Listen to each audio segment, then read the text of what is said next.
안녕하십니까? 이상원 교수입니다.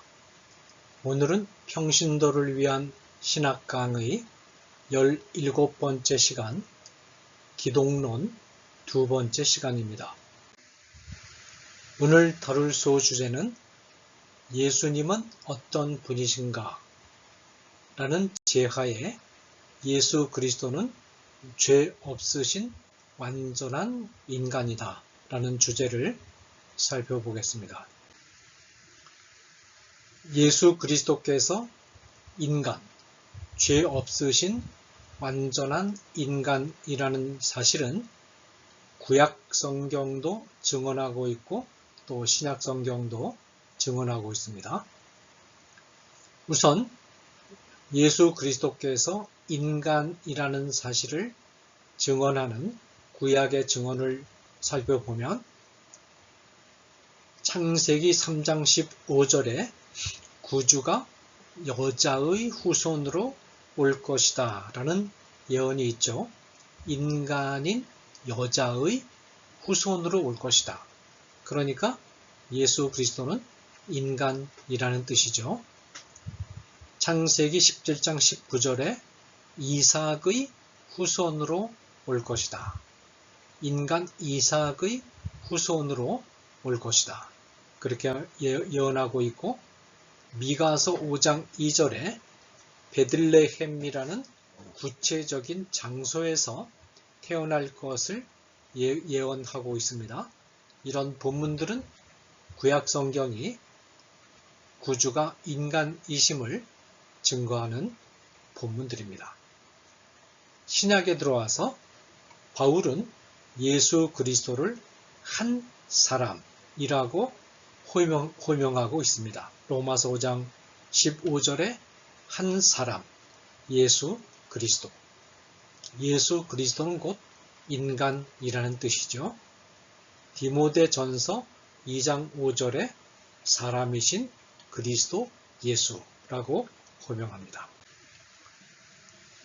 예수님은 보통 인간과 같이 몸과 영혼을 지니셨습니다. 요한복음 1장 14절은 말씀이 육신이 되어 라고 증언하고 있고, 부활하신 예수님은 제자들에게 나타나셔서 자신의 손과 발을 만져보도록 제안하신 다음에 이렇게 말씀하십니다. 누가복음 24장 39절에 영은 살과 뼈가 없으되 나는 있느니라. 예수님은 신체를 가지신 인간이라는 뜻이죠. 동시에 예수님은 인간의 영혼, 인간의 마음을 취하셨습니다. 마태복음 26장 38절에 예수님은 고민할 수 있는 마음을 가지셨고, 또 영혼을 가지고 계셨기 때문에 영혼을 아버지 손에 부탁하셨습니다. 누가복음 23장 46절에 예수님은 보통 인간과 동일한 성장 과정을 거치셨습니다. 누가복음 2장 40절 52절에 보면 예수님은 보통 아이처럼 몸과 지혜가 자라나는 과정을 거치셨습니다. 또 예수님은 보통 인간과 같이 희로애락의 감정을 모두 겪으셨습니다. 예수님은 금식하신 후에 줄이셨고, 인간과 같이 마태복음 4장 2절에, 또 마태복음 8장 24절에 보면 여행 중 피곤하여 바다에 큰 놀이 일어났을 때 골아 떨어져 주무셨습니다. 또 마가복음 1장 14절 또 3장 5절 등에 보면 사람들의 마음의 완악함을 보시고 탄식하고 노하셨습니다. 또 요한복음 11장 35절에 보면 슬플 때 눈물을 흘리셨고, 요한복음 12장 27절에서 마음의 괴로움을 느끼셨습니다. 또 예수님은 유한성을 겪으셨습니다. 예수님은 자신이 재림하시는 날짜를 모르셨으며 마태복음 24장 36절 혈루증을 앓는 여인이 자신의 몸에 손을 대어 치유를 받는 순간에 그 사실을 모르셨다가 나중에 아셨습니다. 마가복음 5장 29절 30절 이처럼 예수님은 보통 인간과 같은 인성을 입으셨지만 그러나 이 인성은 무죄한 인성이셨습니다. 예수님은 생식의 과정을 거치지 않으시고 성령을 통하여 잉태되심으로써 마태복음 1장 18절, 20절, 23절에 있는 것처럼 생식의 과정에 영향을 주는 원죄로부터 보호받고 죄가 없는 자로 태어나셨습니다. 또한 예수님 안에서 인성과 연합되어 있는 신성, 골로새서 2장 9절에 그 안에는 모든 신성의 모든 충만이 거하시고 라는 표현이 있죠. 신성과 요한복음 1장 32절 등이 증언하고 있는 것처럼 예수님 안에 임재해 있는 성령이 예수님의 인성을 죄로부터 보호하여 예수님은 죄를 알지도 못하신 이 고린도후서 5장 21절이라고 단언할 수 있게 되었습니다. 그런데 예수님이 무죄하다는 사실을 부인하는 주장들이 있습니다. 이 주장들에는 어떤 주장이 있는가를 알아보고 이에 대한 반론을 하겠습니다. 마가복음 10장 17절 18절 누가복음 18장 18절 19절에 보면 재물이 많은 관리가 예수님께 선한 선생님이여 라고 불렀을 때 예수님이 네가 어찌하여 나를 선하다 일컫느냐 하나님 한 분 외에는 선한 이가 없느니라 라고 말씀하셨습니다. 이 말씀에서 예수님이 이 말씀을 문자 그대로 해석하면 예수님이 자신을 선하다고 부르지 말라고 말씀하신 것처럼 오해가 될 수 있습니다. 이런 해석에 이런 독법에 근거해서 예수님은 죄인이다. 왜냐하면 자기 자신을 가리켜서 선한 선생님이여 라고 부르지 말도록 제지를 하셨다는 것은 예수님이 선하지 않다. 선하지 않으니까 죄가 있으니까 나를 선한 선생님이라고 부르지 말라고 했다는 것입니다.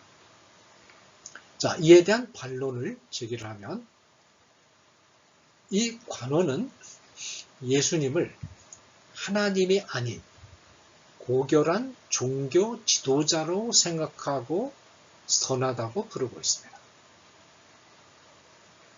예수님은 지금 이 본문에서 자신을 하나님이 아닌 단순한 인간이라고 부르는 것을 지금 거부하시는 것입니다. 그러니까 부자 관원이 예수님을 향해서 선한 선생님이여 라고 한 것은 예수님이 인간이란 뜻입니다. 인간 선생이란 뜻입니다. 그러면서 관원은 하나님이 아닌 고결한 종교 지도자로 생각하고 선하다고 부르셨는데 우선 예수님은 자기 자신을 1차적으로 인간 선생님으로 그렇게 부르는 것을 예수님은 일단 거부하신 것입니다. 두 번째로 예수님이 하나님이 아니고, 만일 예수님이 하나님이 아니고 단순한 인간이기만 하다면 예수님은 선할 수 없습니다. 왜냐하면 인간들 가운데는 선한 이가 없기 때문입니다. 그러니까 예수님의 답변은 내가 나를 인간들 가운데 하나님으로 보지 않고 인간들 가운데 좀 학식이 높은 선생님으로 보느냐? 첫째, 나는 인간이 아니다. 나는 네가 생각하는 그런 의미에 있어서 인간 선생님이 아니라는 겁니다. 물론 예수님은 인간이시지만 하나님이 아닌 인간만인 선생님은 아니라는 겁니다. 두 번째는 내가 만일 나를 인간 선생님으로 부른다면 너는 선하다는, 나에 대해서 선하다는 표현을 써서는 안 된다. 왜냐하면 인간이기만 한 선생들 중에서 죄가 없는 사람은, 무죄한 사람은 아무도 없기 때문이다 라는 것입니다. 그러니까 나를 선하다고 부르려면 내가 인간이신 동시에 하나님이시라는 사실을 내가 고백해야 된다는 겁니다. 그것을 고백하지 않고 나를 선하다고 불러서는 안 된다는 것입니다. 자, 그렇다면 우리가 전 시간에는 예수님이 완전한 하나님이심을 우리가 살펴보았죠. 그리고 이 강의에서는 예수님이 인간이라는 사실을 살펴보았는데, 그러면 예수님이 왜 인간이신 동시에 하나님이셔야만 하는가? 그 이유를 살펴보겠습니다. 하나님이 마련하신 구원의 길은 대리 속죄의 길입니다.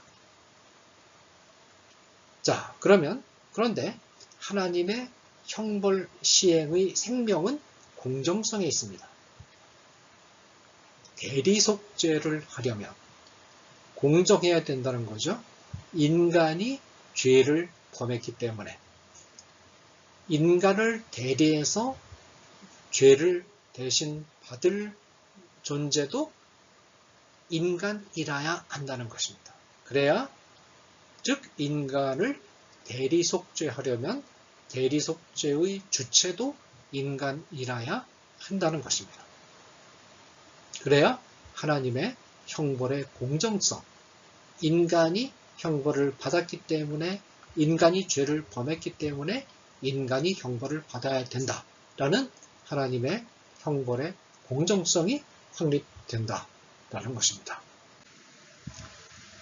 그 다음에 인간이 형벌을 받는다는 것은 신체적이고 정신적인 고통을 인간이 겪어야 하는 신체적이고 정신적인 고통을 실제로 받는다는 것을 뜻합니다.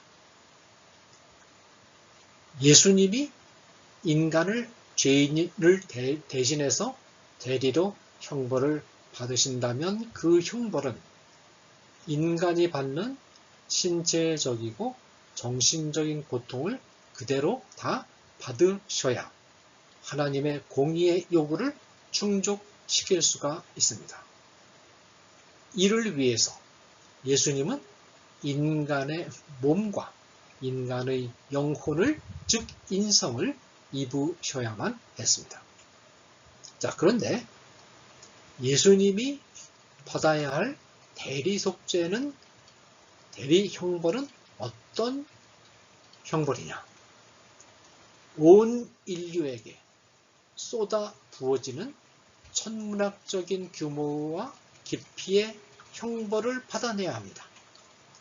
한 사람의 형벌만이 아니라 창세 때로부터 종말이 날까지 역사 안에 등장한 모든 인간의 형벌을 다 합친다면 천문학적인 어마어마한 그런 규모가 되겠죠. 그것을 예수님이 다 받아내셔야 된다는 겁니다. 이 천문학적인 규모의 형벌을 받아내실 수 있는 분은 하나님이 아니면 안 됩니다. 동시에 성부 하나님이 요구하시는 완전한 순종을 하실 수 있는 분도 하나님밖에 없습니다. 대리로 형벌을 받을 때 형벌을 받은 자는 죄가 없어야 됩니다. 그리고 율법을 행함에 있어서 흠결이 없어야 됩니다. 즉 완전히 순종하는 삶을 산 이력을 가지고 있어야 됩니다. 이런 분은 누구밖에 없느냐? 하나님밖에 없다. 따라서 예수님은 인류를 구원하기 위해서 하나님이신 동시에 인간이신 동시에 하나님, 신성과 인성을 함께 갖추신 구주이셔야만 했다라는 것입니다. 감사합니다.